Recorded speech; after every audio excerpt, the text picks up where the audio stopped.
కష్టాలు ఎలా ఉంటాయి, నిజ జీవితంలో కష్టాలు ఎలా ఉంటాయి నేను చెప్తాను, నువ్వు విను ఈ రోజు. ఏమ్మా ఏం చేస్తున్నావు? వరకు వైజాగ్ లో ఉండేవారండి, ఇప్పుడు జాబ్ మానేసి వచ్చారు. ఏం జాబ్ చేస్తున్నావు? ఏం చేస్తున్నావు?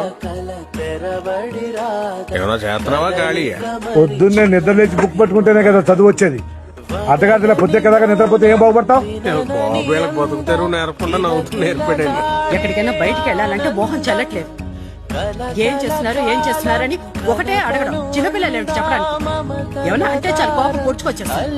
తమ్ముడు అంత కష్టపడుతున్నాడే, మనం ఏదైనా పని చేయాలని ఉండదు. ఈ ఇంట్లో 3 ఫ్యామిలీలు మారాయి, 5 సార్లు పెయింట్ మార్చారు.